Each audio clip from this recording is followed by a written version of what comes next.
The subconscious mind controls your thoughts, your actions, and your ideas, and that's our topic today. Welcome to Leading Life, the show all about living to the fullest and leading life on your terms. You will learn tips, tools, and strategies for achieving total personal transformation. I'm Brent. And I'm Cam. This is Leading Life. What up, what up, what up? Welcome to this episode of Leading Life. We have our special guest here, Berge. We're going to talk about, you heard it, man, the subconscious mind. And it's huge. This is huge, and it's going to be an awesome topic. I'm excited to dive into it. Anyways, how are you doing, Brennan, today? Man, Cameron, I am doing amazing. I had a super late night, just getting some stuff done. I've been working a lot of writing lately, working on our book that we're working on together, and working on a book myself, and just lots of writing, man. What have you been up to? I have been up to a lot of music lately, so life is good. Life is good. Our group that we made has exploded recently. Like, not recently, but like throughout, the past couple weeks, it's been exploding. Like, it's at 1,600 members right now. And Berge is actually one of our admins in the group. So, Berge, you've already been on the show, so like people probably already know you. But if they haven't heard of you at all yet, what would you say to somebody? Like, who are you to a complete stranger? Yeah, that's my question. That's a crazy question. Who are you to a complete stranger? How do we even answer that question? It's who am I? If a complete stranger came up to me and said, "Who are you?" I'd probably say, "Who wants to know?" Okay, well, I'm just in that kind of a mood today. I want to warn you. I want to warn the people who are watching and listening. I'm in that kind of a mood today. But that's a good mood to be in, I think. Because when you're in a positive mood, positive things happen, right? Absolutely, man. All right, so to the listeners of the Leading Life podcast, the new listeners of the Leading Life podcast, not a complete stranger, a person who wants to learn, who are you? Well, to say who I was, I'll real quick say who I was. Who I am, I'll real quick say who I was. I was, for many years, a high school and then elementary school band director. And I made a transition about 5 years ago. I began a transition 5 or 6 years ago to becoming a motivational speaker. And 3 years ago, I decided to do that full time. So what I do is I help people find their purpose and their passion in life, and I also guide them and teach them how to create the right kind of mindset. I train them to do the right types of things so that they can create a positive mindset and have those great things happen in their life that they want to have happen. I love it, man. I love it, and I love how we met just randomly throughout Facebook, I'm sure. And we've already done a show with Bears. So if you're listening right now, you can go check out the last episode we did with Bears. It's all about breaking down the wall. Episode 22, I remember. Episode 22, breaking down the wall to your success. That is amazing. We're glad to have you back on the show. Right off the bat, I want to acknowledge some of our listeners here who are in the podcast. We got Elaine, Asik, Amanda, we got Shelby and Andrea. Cynthia's here. That's amazing, guys. Let us know, where are you from? I'm really curious because we got listeners all around the world. Let's hear where you're from. I'm super pumped about that. So, Bears, man, what are we talking about right today? Off the bat, I want to acknowledge some of our listeners here. But what do we got? We're going to talk about the subconscious and how that basically rules, not basically, it rules our lives. Our subconscious is in charge. Most people don't understand that. Most people don't get it. Most people don't even realize it. They think that their conscious mind and their conscious thoughts are actually where their decisions are made, but our decisions are made with our subconscious. And that's a good thing, and that's a bad thing. It's a bad thing because if you don't know it, then your subconscious is ruling your life, and you're trying to be successful with your conscious mind, but your subconscious has already programmed you for either a lack of success or to fail, because that's what you've programmed yourself for and you don't realize it. So having an understanding of how it works is kind of like understanding when your car breaks down, right? If you're driving down the road, your car breaks down. If you need a mechanic to fix it, you're stuck. You can't go anywhere. But if you know how to fix it yourself and make it run in an optimal way, you can do whatever you want with that car. And that's kind of how the subconscious works. So what we want to talk today about is why it's like that, how it works, and how you can retrain your subconscious to have it do what you want it to do. It takes time to do that. It took your whole life to however old you are right now. Cam's 12 as far as I understand. So it took him 12 years to get where he is right now. And it took me, a lot longer than that, 13 years, I guess. That was a joke. Delayed laugh. Laughing with a delayed laugh. That was great. Okay. I'm going to go look at my fire over here. Yeah, see, it's pretty cold over here in Canada, but Bear's just sitting up close next to the fire right now, all cozy. My computer screen, it's warming me up. So, man, I've always been super interested about the subconscious mind. When I first heard about the subconscious mind and how it runs somewhere around 90% of our lives, it kind of blew my mind because it's exactly that. It's your subconscious. You're usually unconscious to all these things. So how could we start to become more conscious of our decision making, or start to become more aware of how we could utilize our subconscious mind to make those right decisions and get us on track with where we want to go? Great question, but I can't answer that yet because before we even talk about that, we have to make sure that everyone who's listening and watching understands why this is true, because they're probably thinking, I don't believe that. Some people might get it, but some people may be thinking, I don't believe that. I make my decisions for me. My subconscious doesn't do it. And I'm gonna give you a perfect example.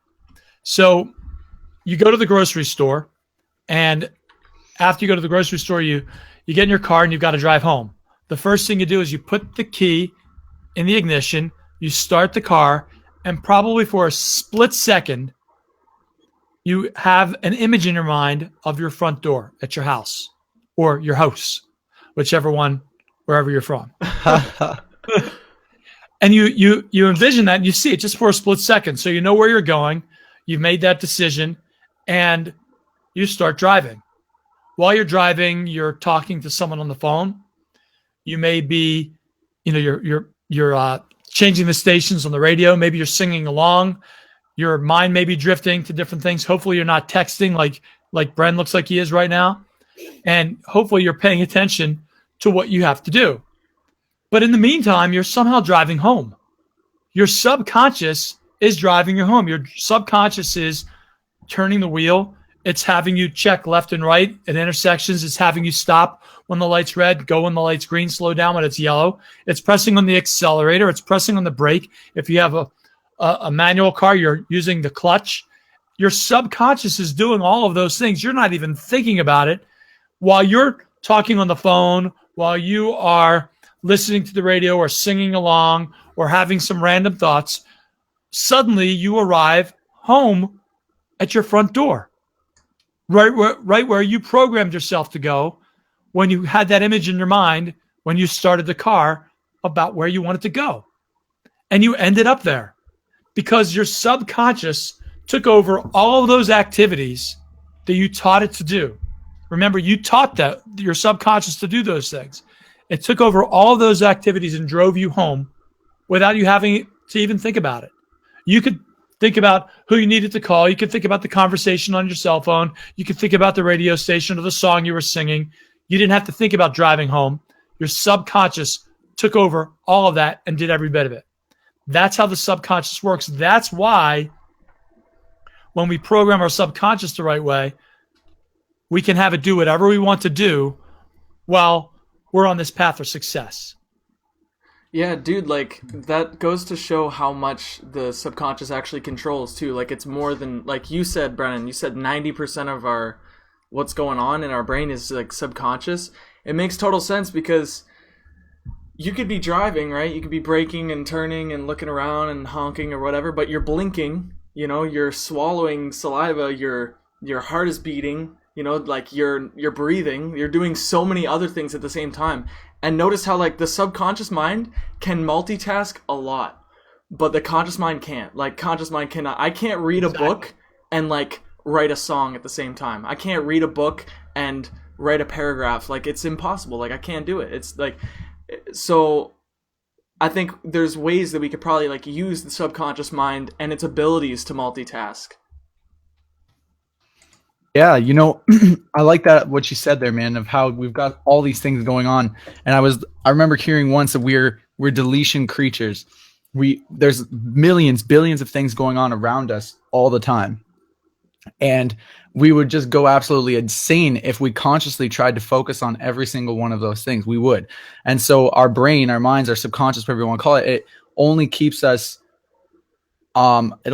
maybe 5 to 7 to 9 things that we could focus on at one time, and then the rest is deleted, right? So like you're not noticing the blood flowing through your leg right now, your right leg, or you're not noticing your heart pumping, or even the breath or the blinking that you're doing. You're not noticing these things. You're not noticing, the light or the birds flying on outside the window. There's all these things going on, and it drive us insane if we could hear, see, feel, think about everything going on at once. And so our conscious mind has this short band of area that we could focus on, and then the rest either gets deleted or it's automatically run through our subconscious mind. That's exactly right. And your subconscious mind is there to protect you. It protects you from whatever it is you've consciously decided ahead of time and programmed your subconscious to believe is safe for you, whatever you believe is comfortable for you. That's the reason that most people have such a difficult time getting out of their comfort zone, because they attempt to do it with their conscious mind, but their subconscious mind runs the program and says, no, no, no, no, that is really uncomfortable. What I'm going to do is I'm going to do things subconsciously that you don't realize they're going on, and we're going to sabotage your efforts to get out of your comfort zone, because we've decided already that we're really comfortable over here on the couch watching The Price is Right every day at 7 p.m. We've decided that that's where we're comfortable. We're not comfortable putting ourselves out on the limb and maybe speaking in public or starting a small business or making a sales call. That's uncomfortable to us. So I'm going to sabotage all of those efforts, and I'm going to make sure I stay in this place where I'm much more comfortable. People actually, many times, have you ever had a time when you were really nervous about something and you felt sick, you weren't sure you could even do it, and you got sick leading up to it? Or maybe there was someone else that had a commitment to you, and you knew that they were kind of nervous about that commitment, or they were wary about the commitment. They weren't so sure that they could follow through. And at the last minute, something bad happened, for real happened in their life. Maybe they were sick, or who knows what. That's the subconscious mind taking over and saying, no, no, no, don't go there. That's not safe. That's not comfortable for us. We've got to somehow avoid that or get out as fast as possible. I have public speaking students, and they all ask this question. It's always a very similar question, but I'll give an example of one. I'll be speaking someplace, and I'll notice that I'm starting to speak too quickly, and I'm going out of control, and I can't slow myself down. How do I slow myself down is what they ask. And immediately I explain how the subconscious works. So they're talking about a topic, either that they're uncomfortable talking about, or they're in a setting that they're uncomfortable in, or both. So their subconscious says, we've got to get out of here. I don't like it here. Go faster. The conscious mind is saying, slow down, but they can't slow down because the subconscious has taken over control and said, no, no, no, no, no. We do not like it here. We've got to get out. Speed up. Go faster. Do not slow down. I know the conscious mind is saying slow down, but forget it. Go faster. We've got to get out of here. I don't like how I feel here. And that's how it works. It's absolutely incredible. It keeps us safe. And that's the programming that our subconscious has so that we can survive.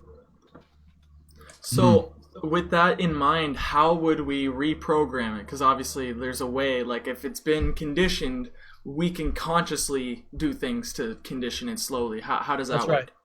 So if you think back now to how you've programmed it to be the way it is in its present state, it's basically the same things you've done. It's the input that you've given yourself, the ideas you've had, the things you've told yourself, the way you've explained different situations you've been, the way you've explained different encounters you've had with other people, the way you interpret someone's language with you, the way you interpret a text message that you get from someone, the way you interpret when someone doesn't call you back, the way you interpret the look on someone's face, the way you interpret how someone felt. All of those things created who you are today.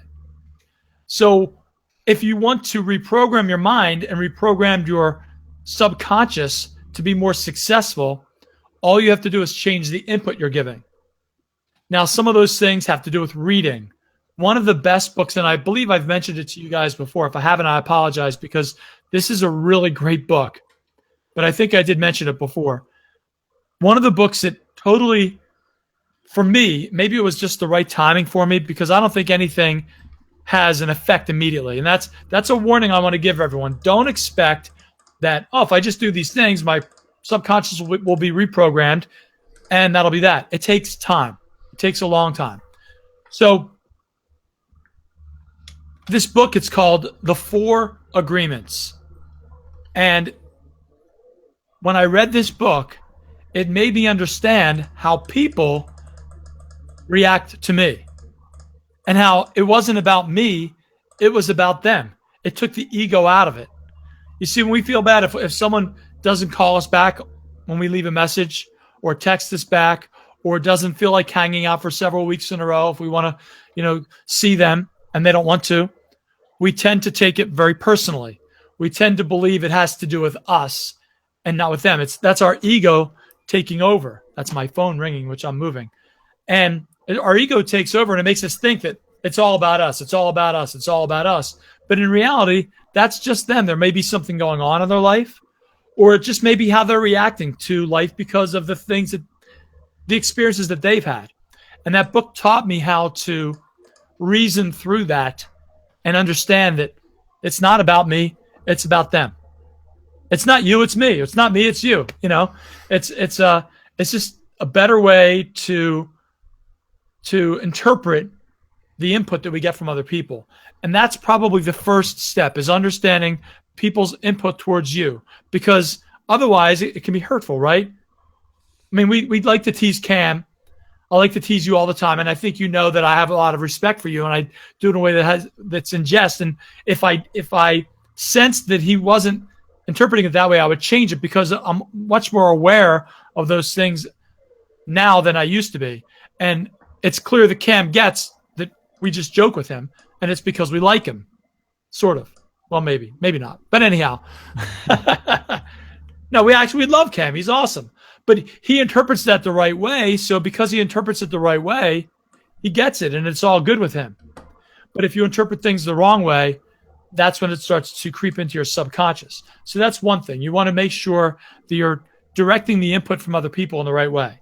Does it always have to involve other people, or could it involve like a situation like having to go to school or having to go to work, or writing a test or something? Like, does your interpretation of those things affect your subconscious mind? Absolutely, it does. So you go to school and you get a bad grade. You can decide, I am stupid, I'm not smart, I can't get good grades, that's just who I am, I'm a C student, I'm a D student, and allow that to define you. You can do that.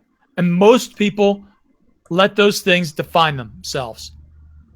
And that's probably a really bad thing, considering especially the fact that there are a lot of C students in the world and D students in the world that are millionaires. Because there are other things to life, there are other things to success beyond a grade. But that grade might just be a reflection of, gosh, that was a bad day, or hey, I need to work on this subject a little bit more. This is a weakness of mine, and I need to work on that, and I need to get better at that. Or maybe that's just simply not an interest of yours, and that's okay. It's okay. I'm not the biggest history geek in the world, so I never did that great in history because I just didn't have that much of an interest, and I recognized that was more of an interest thing rather than an intelligence thing for me. Yeah, I think I realized that the reason I'm so I go for what I want in life rather than go for what people tell me that I should go for is because I was in the band early when I was a little kid, and my parents, they didn't care about my grades much because they trusted me. They believed in me and my music. And I think a lot of kids out there, are just constantly told you got to go to college, you got to get good grades, you got to do your homework, you got to do all these things. And that's not for everybody. That's not for most people, to be honest. Most people don't enjoy themselves. And a lot of people, I'm pretty sure a lot of people go to college, right? So you got to look at what you enjoy, and it's tough because your subconscious mind is telling you like to go to school just because everybody around you is constantly telling you, feeding that into your brain, and it's tough to get away from that. So how would we so the first step you said was change your interpretation of what other people are telling you, of what you're telling yourself about something.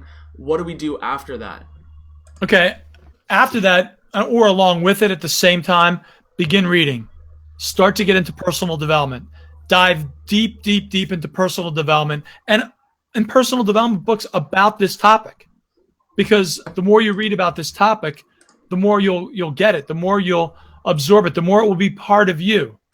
Remember, if you're 50 years old, it took 50 years to get where you are. The good news is it's not going to take 50 years to change it. But one book, 1 hour, 1 day, maybe even 1 year won't change it. You've got this programming in you, and it's going to take time to fix that programming. Cam, when I was in my 20s, I saw this gentleman, Les Brown, on TV, and it was his big break. He was on PBS. A lot of people listening right now know who Les is. He's one of the top motivational speakers in the world. He wasn't at that level then, but he was still absolutely incredible. When I saw him, I knew I wanted to be a speaker. That was my passion. I knew it right then. But I was in my 20s, and I was a high school band director at the time, and I didn't know how to do it. So I told myself I couldn't. But here's the incredible thing, and this is another tool that we can use. Without realizing it, I was doing something every day, all day long, to create a new mindset for myself. And I had no clue I was doing it. When I was teaching my students, sometimes there would be 10 in front of me, sometimes I would have 5, sometimes I would have 130 students in front of me.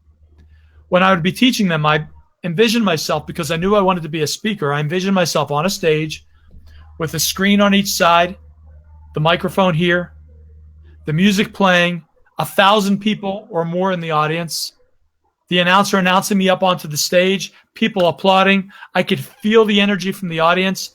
I could feel the reaction. I could see their faces. I knew what I would be saying on the stage. Could feel myself moving. I could see the view that I had from the stage. I could feel and smell everything, the lights, the heat, the warmth. I felt every bit of it all day, every day, for 20 years. And then somewhere along the way, 20 years down the road, I got a phone call. This company was launching the state of New York, and they asked me to speak on that Saturday. This was the Wednesday before. And I knew this was it. This was that thing I had been envisioning in my mind for years. I said yes. I got there. I was speaking right after the founder of the company. There were 2 screens. There were 1,000 people in the audience. I had the mic. They announced me up onto the stage with music playing. The lights were on me. I could see the audience. And when I got there, I wasn't afraid. My subconscious told me, this is good. This is normal to you. This is something that is very familiar to you, because I had been there every day, several times a day for 20 years. So it wasn't any place different for me. It felt like a normal place to be. I felt like that's where I belonged. So if I had tried to do that when I was in my 20s, my subconscious would have been saying, get out of here.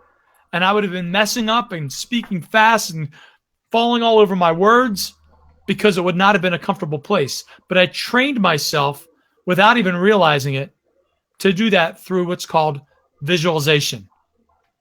And that's what I did. The thing I just explained, that's called visualization. You can smell, taste, see, feel, hear, all of your senses at the same time in that situation. And when you have all that going, when it really happens, you're ready to dive in head first, because it feels real. It feels like the right place. It feels normal. It feels comfortable to you. That place that would have been uncomfortable before is now comfortable because it's real to you.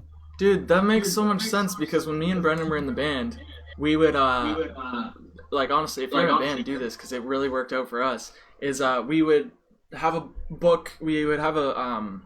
gig booked, and we're at band practice, and we literally from first song to last song we play as if we're on stage, and we move as if we're on stage, and the crowd's right there, and in my mind, I would just picture the crowd there and the lights and not being able to hear the other guys and just like sweating and going to town on this drum kit, man.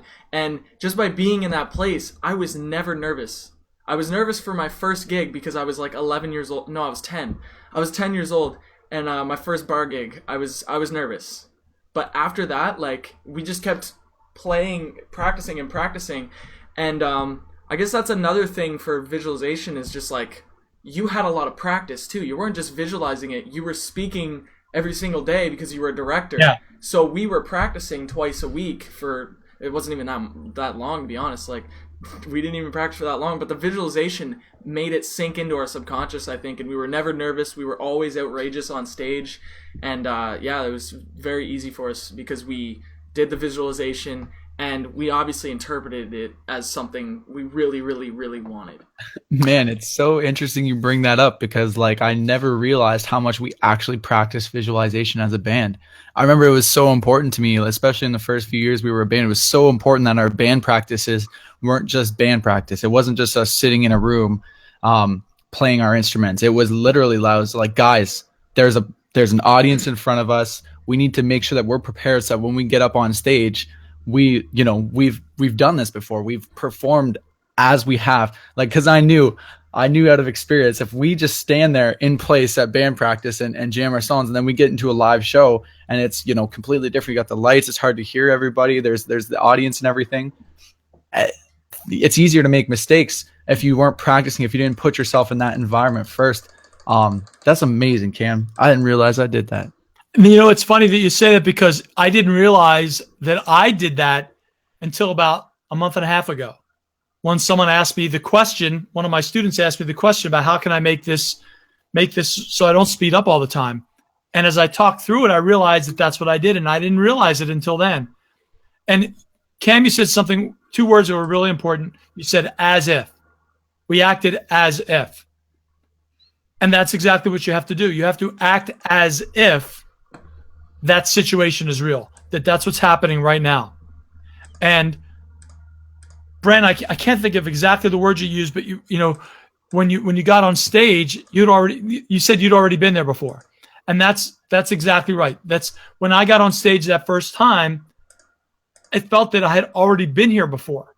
I knew this place. In fact, there was another person who was speaking with me at the same time, and she was scared to death. And I had to talk her through it and kind of interview her on stage to have her say what she had to say because she was clamming up. But I was good because I thought, I've been here before. This is cool. This is real. This is normal. This is where I'm supposed to be. I know this place. This is really familiar. I get it. And that's how you do it. That's how you get your subconscious to take over. So you can do visualization, and a lot of people don't like that because they feel like it's a waste of time.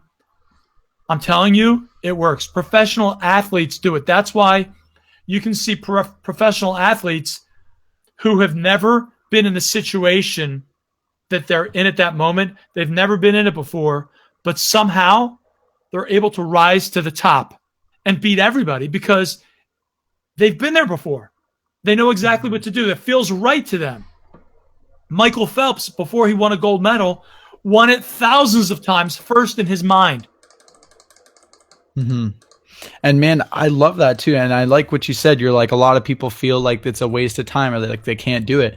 And I struggle with visualization sometimes. And I mean, in the sense where like I'm standing there with eyes closed in a meditative stance, like trying to visualize. I really struggle with that myself. But looking back to what we did with the band in terms of like having actual band practice, and I was actually performing music and I had my eyes closed and I was imagining there were people there in front of me, crowds of people. And I've seen that time and time again. I perform multiple times a week for crowds of people. It's an amazing experience. So like, how could we that's my question, I guess, is visualization. How could we kind of marry the two ideas of like sitting there quietly and visualizing, and then, or like actually, like I know some people do vision boards, or have like, just pictures that they look at and visualize. Like, what do you think the best way to get somebody started on visualization? Because it is a tough subject, at least for me personally. Well, we sort of already danced around it. Cam said that when you did your visualization with the band was performing. You were actually doing it. And you just said, well, Barrett, when you were doing this, you were actually teaching and lecturing to your students. So you were already going through the motions physically. And that's the key. If you just sit quietly and think about it, that's good. It's a good thing to do maybe right before, moments before it happens. But if you really want to get the feel of it, you've got to put your body through the experience. You've got to physically do it. When I am preparing a new talk or just preparing in general for a talk, I stand up and I'm in my home and I'm talking. The audience is in front of me. I might be preparing for 10 people, but there are screens there again, and the microphone's there, and the music is playing, and I'm on a stage. Even if I'm going to be level, it doesn't make any difference. I put myself in that awesome place of being a speaker up on a stage to a giant audience. So when I walk in, I'm totally comfortable. I'm totally cool. I do it over and over and over again. I haven't stopped. In fact, right now while we're doing this, I'm envisioning tens of thousands of people listening at home right now because I want to be in that place where I'm doing this and tens of thousands of people are listening at home. Mm-hmm. Yeah, I love that, man. I absolutely love that. All right, what else we got in the subconscious mind? There's one other thing that marries this to success as well. And it's not just your subconscious mind running your life, but I believe that our thoughts have energy. Our ideas have energy. Our words have energy. For example, if you set a goal and I set a promise, it's more likely that I'm going to achieve my promise than it is that you will achieve your goal. And the reason is people take the word goal and it doesn't mean as much to them. We miss goals, and that's okay. But promises, we keep. We keep promises. We make sure that we fulfill those promises. They're sacred to us. It's rare that we don't fulfill a promise. So our words have energy too. Our thoughts have energy. Our ideas have energy. In fact, we telegraph them out all the time. Here's my cell phone, and a few minutes ago it was ringing. All I know is it was ringing. I can't see the stuff around it that's coming to my phone to make it ring. I do know that when I get on here, I can surf the internet or I can text somebody. I know that what we're doing right now, somehow there's energy being transmitted through lines and through the air, and you guys are in Canada, I'm in the United States, and other people are listening all over the world and watching all over the world somehow. I don't understand how any of that works, but I know it works. In the same way, the things that we think about and the things that we obsess about, we send a message out to the universe. Mm-hmm. And it goes out just like radio waves. And those things that are tuned into the same signal as us receive them. And likewise, those signals that are sent out to us, if we're tuned into that same frequency, we will receive it and we'll get connected. I believe that's why the three of us are connected now, because of the signals we sent out into the universe. And I don't think it is an accident that I ended up on that stage 5 years ago, that I had envisioned every day for 20 years. I don't think that was a mistake. I think I sent that out there. In fact, I know I sent that idea out there. I sent that energy out there. I sent those vibrations out there. And at some point it was received, and it took a while for the universe to deliver it, but there I was on that stage. Dude, at the same time, like, when it comes to you being able to speak on that stage, you didn't even try to, like, get that opportunity. It came to you. because you visualized it. Like for us as a band, we were actively trying to book gigs. Were you as a band director actively calling people day in, day out, emailing people about speaking, or did it just come to you? There are things that I did. I was at an event and this gentleman was speaking up on stage, and the person who made the decisions for who speaks on stage was sitting next to me. And I was watching the gentleman speak, and I thought, I can do better than him. I know I can. I should tell them. And my heart was pounding because I was afraid to say something because they might say, you're not speaking. Are you kidding me? Get out of here. But I thought if I don't say something, then I'll never get up there. So I turned to him and I said, I can do better than that. And he looked at me and said, yeah? I said, yeah, I can. He said, you're up next week. And that was the moment that I took that step to say, I want to be up there. I had that desire, and I put myself out there on the limb a little bit to do it. So there are some things I did, but I didn't make that call to get the chance to speak on that stage. They called me. Mm-hmm. They called me because I think I was putting out those vibrations, and I was also taking action. You've got to take action. If you don't take action, forget about it. It's not like sitting around waiting for Santa Claus to deliver a present to your house. That's not it. That ain't it. You've got to take action. But you have to do all of it. You've got to take action. You've got to train your subconscious. You've got to put those thoughts and ideas and vibrations out there. You know, when I decided I wanted to be a speaker, and that word is really important, that word decide. When I decided I wanted to be a speaker, that I really wanted to. It wasn't a wish anymore. It was my desire. It was the thing that I was. At that point, I'm a speaker, and I can't be a teacher anymore. I need to be a speaker. I made that decision to leave my job, and I literally, like in Indiana Jones, The Last Crusade, when he's got the book to take him to the Holy Grail, and one of the last things he has to do is take that step out in faith where he can't see anything to land on. I did that January 1st of 2014. I took a step out in faith almost 3 years ago now, not knowing what to do next. I just said, I'm going to go do this. I'll figure this out. I'm jumping off the top of the building. I'm going to make my parachute on the way down. And out of necessity comes invention. I like that, man. Jump out without a parachute. Make your parachute on the way down. That's it. Okay, awesome. Yeah, thank you, Berge. Like, you brought forth some stuff that I've never heard of, and I have extensively read on this power of the subconscious. But in that 3-step process, it totally makes a lot of sense.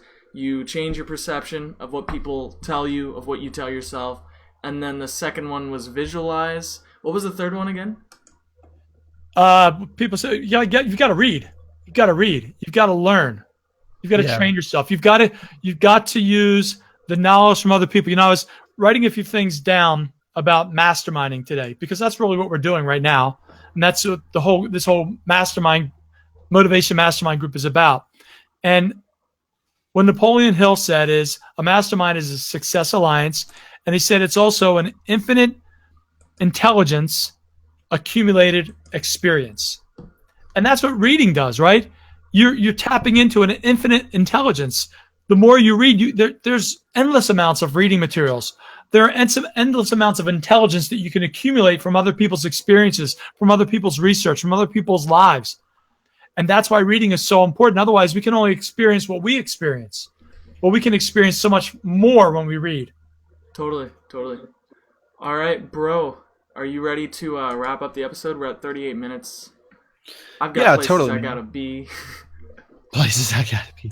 You know what? Like, this has been a great episode. I always love getting on call with Bears. We do it every Friday for the Motivation Mastermind, which is awesome. And it's great to have Bears on the show. So everybody, thank you, Bears. Wow, 2 little claps. You don't hear that a lot in podcasts. Guys, thanks so much, man. I love getting on this podcast with you guys or on this live stream, and it's just a blast. It feels like family. Yeah, man, I absolutely love it. And today was a great topic. We got a lot of comments. A lot of people were learning and talking about this in the comment section. So that's really awesome. And like Cam said, you brought some things forth that I had never heard of. and I took a ton of notes. So awesome, man. Thank you. Those are my last words. Is thank you all the people who are listening, and thank you all the people who are bearish. And thank you guys for having me on.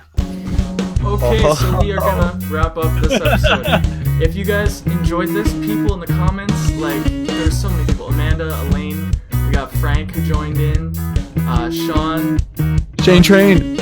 Shane Train joined in for a bit, Andrea joined in, Dave, Harley. Anyways, there's so many people. If you guys enjoyed this, man, again, thank you. But if you want to pay that forward, go to iTunes and search up Leading Life or my name, Brennan's name, whatever, and you'll find the Leading Life podcast on iTunes. Give it a review and subscribe to that on iTunes.